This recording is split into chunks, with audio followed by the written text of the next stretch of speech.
Siapa dia? Pemain antah berantah dari mana? Kenapa Persib beli kucing dalam karung? Masih ingat kalimat-kalimat itu? Masih ingat bagaimana kolom komentar Persib meledak dengan keraguan saat nama Stefano Beltrame diumumkan? Seorang ex-Juventus yang karirnya dianggap sudah habis, tenggelam di Liga Level 2, dan datang ke Bandung dengan status pengangguran. Lalu ada Matteo Kocijan. Ingat bagaimana kalian mengerutkan dahi? Siapa pemain Kroasia ini? Statistiknya kosong, tidak ada video skills di YouTube yang meyakinkan. Banyak yang bilang manajemen Persib sedang blunder besar. Tapi apa yang terjadi? Keraguan itu dibayar lunas dengan trofi juara. Sampah bagi orang lain, ternyata emas bagi Persib. Dan otak di balik semua ini hanya satu nama, Bojan Hodak. Hari ini 19 Januari 2026, sejarah itu sepertinya akan berulang. Media Prancis Foot Mercato baru saja membocorkan bahwa Persib sedang dalam negosiasi tingkat tinggi dengan Layvin Kurzawa. Bek kiri ex-PSG yang sudah mati suri, menganggur dan dianggap habis oleh Eropa. Apakah Bojan Hodak sedang berjudi nyawa? Atau dia sedang mempraktekkan ilmu membangkitkan karir orang yang sudah mati untuk menciptakan monster baru di Asia? Siapkan kopi kalian, karena kita akan membedah otak sang The Resurrector. Jangan salah sangka, strategi mengambil pemain buangan ini bukan tanda kemiskinan taktik. Ini adalah anda kejeniusan manajerial yang sering dipakai pelatih top dunia. Coba kita sandingkan Bojan Hodak dengan Jose Mourinho atau Claudio Ranieri. Ingat ketika Mourinho membawa Inter Milan juara Champions League 2010? Siapa pemain kuncinya? Wesley Sneijder. Dibuang Real Madrid, dianggap surplus, harga turun. Mourinho mengambilnya, memeluk egonya, dan Sneijder bermain seperti orang kesurupan untuk mau. Atau lihat Isco. Dibuang Real Madrid, sempat tanpa klub, dianggap terlalu gemuk dan lambat. Lalu, Manuel Pellegrini di Real Betis memberinya kesempatan. Hasilnya, Isco menjadi MVP La Liga berkali-kali musim lalu. Apa kesamaannya? Pelatih-pelatih ini termasuk Bojan tahu satu rahasia psikologis, the hunger of the rejected, rasa lapar mereka yang terbuang. Pemain bintang yang nyaman dan bergaji tinggi seringkali kehilangan motivasi. Tapi pemain yang baru saja didepak, dihina, dan dilupakan dunia, mereka punya api dendam yang membara. Mereka ingin membuktikan bahwa dunia salah. Bojan Hodak tidak mencari kaki yang cepat, dia mencari hati yang terluka. Karena hati yang terluka akan berlari lebih kencang demi pembuktian diri. Inilah yang dia lihat pada Kurzawa. Bobotoh, mari kita jujur. Bojan Hodak itu bukan pelatih yang suka barang jadi yang mahal dan manja. Dia adalah tipe pelatih pragmatis yang punya mata elang untuk melihat value yang tidak dilihat orang lain. Istilah kasarnya, dia adalah pemulung elit. Lihat pola rekrutmennya. Saat mendatangkan Stefano Beltrame, Bojan tidak melihat pemain yang gagal di Eropa. Dia melihat pemain dengan teknik dasar Juventus yang hanya butuh kepercayaan diri. Stefano datang dengan kondisi fisik yang dipertanyakan, tapi Bojan memberinya peran spesifik. Trequartista yang tidak perlu lari 90 menit seperti orang gila, tapi cukup menyentuh bola 3 kali untuk menjadi gol atau assist. Hasilnya, Persib juara Liga 1 2023-2024. Lalu Matteo Kocijan. Banyak yang bilang dia pembelian panic buying. Tapi Bojan melihat sesuatu yang statistik tidak bisa catat.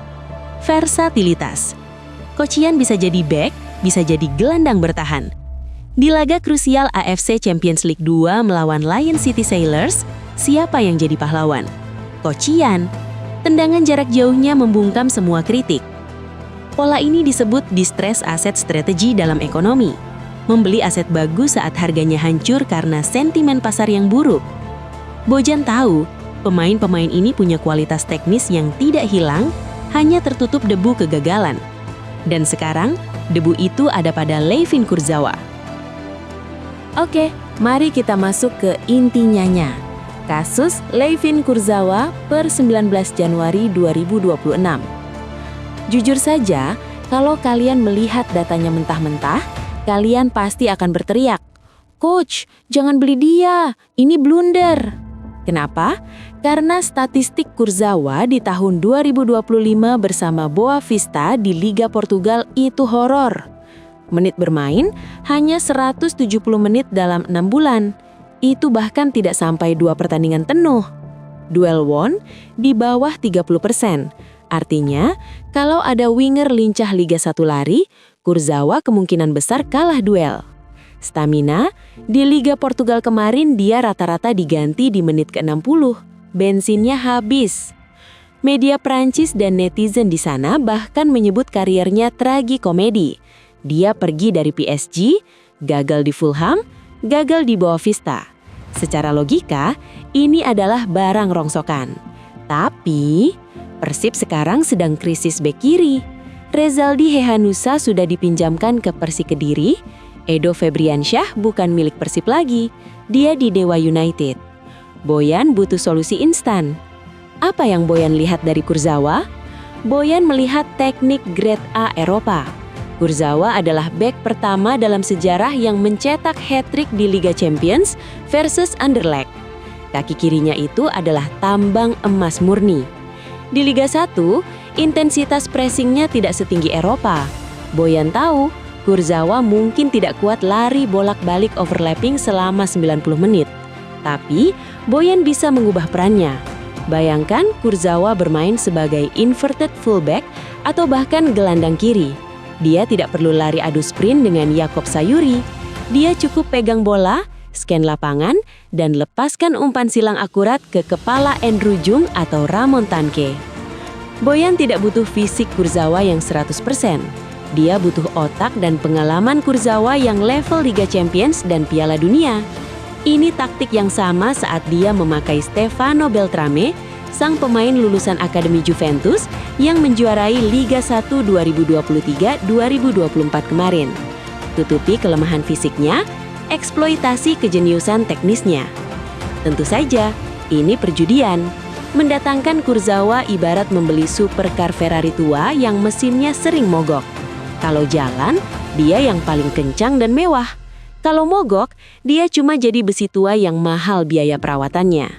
Tapi lihat situasi Persib, mereka lolos ke 16 besar AFC Champions League 2. Di level Asia, kamu butuh mentalitas.